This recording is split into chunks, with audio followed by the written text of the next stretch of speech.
સુરત મહાનગરપાલિકાના કતારગામ ઝોનમાં સુમન શાળાનો વિવાદ સામે આવ્યો છે, જેમાં શાળાના બાંધકામનું સ્થળ અચાનક બદલી નાખતા વિવાદ છેડ્યો છે।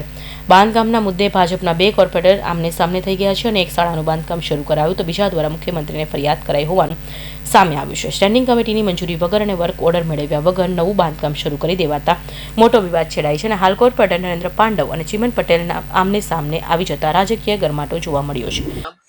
મારું નામ નરેન્દ્રભાઈ પાંડવ, વોર્ડ નંબર 7 ના કોર્પોરેટર। કઈ સ્કૂલ ક્યાં હતી અને ક્યાં મૂકવામાં આવી છે? 2 વર્ષ પહેલા મેં રજૂઆત કરી હતી કે ભાઈ મારા વોર્ડમાં સુમન સ્કૂલની જરૂર છે।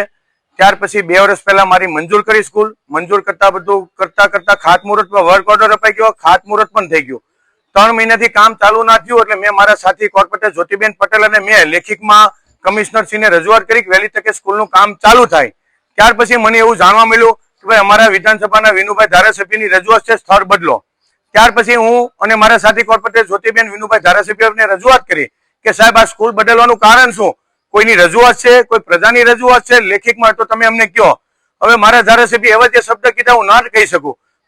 સ્કૂલ ક્યાં હતી અને ક્યાં ખસેડવામાં આવી? સ્કૂલ હતી મારી વોર્ડ નંબર 7 માં, અત્યારે સ્કૂલ બદલી અને વોર્ડ નંબર 8 માં લઈ ગયા। વોર્ડ નંબર 7 ક્યાં આવ્યું? વોર્ડ નંબર 7 એટલે મારું કતારગામ રામકથા રોડ ઉપર આવેલ હતી। અને હવે ક્યાં લઈ ગયા? હવે લઈ ગયા વોર્ડ નંબર 8 માં, અને 8 માં લઈ ગયા એનો પણ મને વાંધો નથી, પણ અત્યારે મને ગઈકાલે 10 વાગે જાણવા મળતા વર્ક ઓર્ડર હજી આવ્યો નથી, કોઈ વસ્તુ થઈ નથી, કાં તો તેના ખાડો પણ મોટો કરી દીધો છે અને કોલમ ભરાવાનો પણ ચાલુ થઈ ગયા। એટલે ખરેખર આ તો એક અધિકારીની મોટી ભૂલ છે। એટલે પહેલો પ્રશ્ન મારો એ છે કે આની ઉપર કાયદેસરની કાર્યવાહી અધિકારીની કરવી પડે કે વર્ક ઓર્ડર વગર કામ કેમ ચાલુ થાય? ભ્રષ્ટાચાર થયો?